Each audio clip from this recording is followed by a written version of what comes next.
Riverside County, California, Southern California, for curtailing abuse related to the elderly.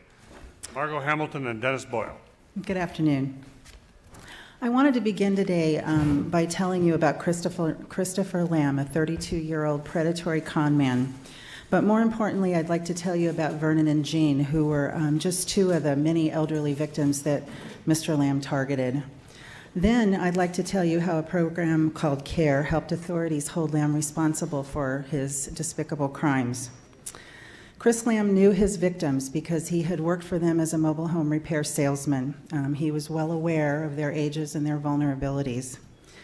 He began visiting them at odd hours on weekends and holidays. He told them lies and sob stories. He asked them for loans. He tried to collect phony debts.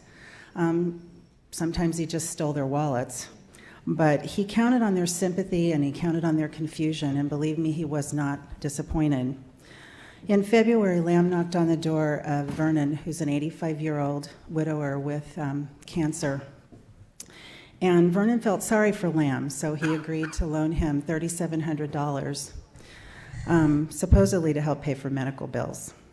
But when Vernon gave Lamb another $6,600 about 6 weeks later, he said he did it because he felt pressured and he felt scared. When Vernon was asked if he thought he could resist future requests for money, he stated, "Yes, because I don't have any more money." Literally every dollar in Vernon's savings account had been given to Chris Lamb. Then, on Mother's Day, Lamb drove up to 81-year-old Jean's house just about the time she was leaving for church. And he told her that he was there to collect a $4,700 lien against her home. And that unless she paid half that day, that the sheriff would come and lock her out of her own house. He shuffled paperwork, he talked really fast, said a lot of things that confused her and became more demanding. And finally, she gave him a $2,300 withdrawal from her credit card. She told me later that she still feels ashamed that she allowed herself to be so easily duped, and to this day, she has not told her adult children about her ordeal. At first glance, most of the agencies, the police agencies that the victims contacted, considered these cases civil rather than criminal. The victims lived in multiple law enforcement jurisdictions, so Mr. Lamb's crimes really were undetected by authorities for nearly 6 months until the first case was reported to the CARE program.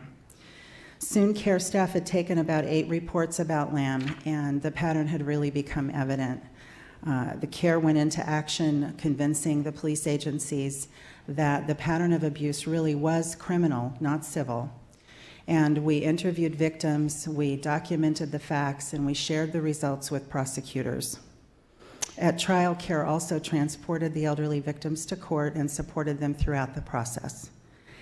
Using the multidisciplinary approach to elder abuse resulted in 29 felony counts and a 25-year prison sentence for Chris Lamb, but it also turned his victims into victors.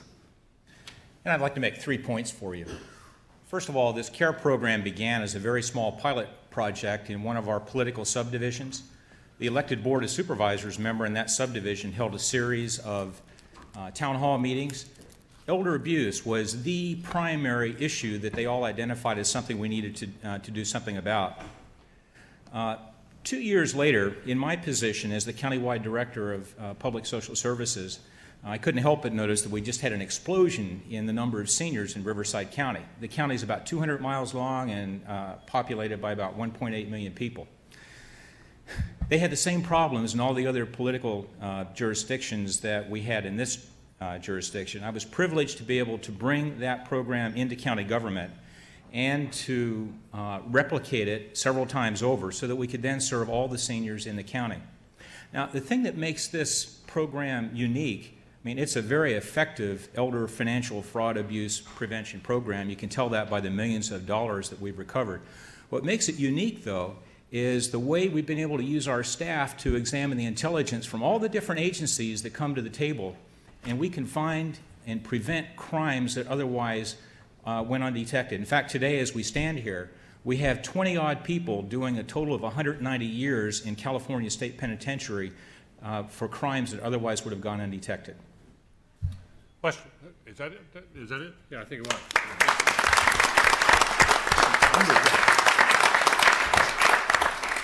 questions. Yes, Susan. Why would they have gone undetected? We found in our county that lots of the agencies that were supposed to be the watchdogs had been very untrained in looking at financial elder abuse and fraud issues. So part of what the CARE program has done has been to train the law enforcement agencies, the district attorneys, and others who are responsible to investigate and prosecute these crimes. We also did some of the preliminary work for them in order to convince them that indeed this did not belong in civil court, it really did belong in a criminal courtroom. And frequently, we'd find that the crimes were committed across multiple jurisdictions. So one police department might have been looking at one $3,000 issue, and they wouldn't have seen the 8 other crimes that were committed. Let me ask you this question. One of the issues that we have to weigh as a group here is we have 15 programs that do wonderful things for people, including yours.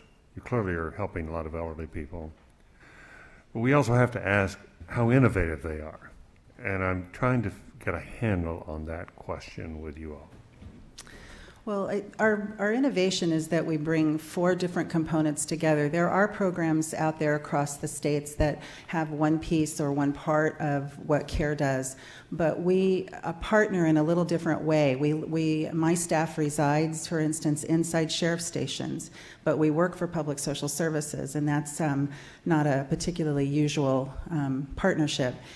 Also, it's putting all of the training and the training of seniors in fraud prevention together with the multidisciplinary teams, of which we have 3 across our county, as well as the advocacy for fraud. In the state of California, Adult Protective Services is not mandated to advocate for victims, senior victims of fraud, only financial abuse by people they have a relationship with. So what we were finding is that we had seniors that were losing tremendous amounts of money in investment fraud and other things, and they had no one at all to be their advocate. They had no voice whatsoever. Some seniors who lose $1,000 is as traumatic for them if they're low income as a senior who loses $1 million. Clearly, we brought 30 different organizations to the table on these teams, and we've identified crimes that would have gone undetected otherwise. Ed Doran, thank you. I think I'm going to reframe the question David just asked. I'm trying to figure out whether this is a variant of a consumer protection or a fraud prevention program aimed at a particular clientele, and if so, what makes it significantly different than like programs designed to protect a much larger or more generalized clientele? The difference is in the direct, hands-on, sitting down with seniors advocacy. We are the link, we're the liaison between them and the regulatory agencies. We go with them to small claims court, we fill out their paperwork. We go through their stacks of investment issues and things like that, first of all, to determine if there's a crime. But we are right beside them throughout the whole process. We're not a voice on a telephone. We're not a website. We're human beings who actually go into their homes and sit with them to support them through the process. We analyze the intelligence from all 30 organizations, connect the dots, detect the patterns, and go after people that otherwise would not have been caught. So, I'm sorry. I was really going to go after the same thing, how the program would be different if you did not target it on the elderly. Part of what you're talking about is the relationships that you probably would have to have if you weren't targeted on the elderly.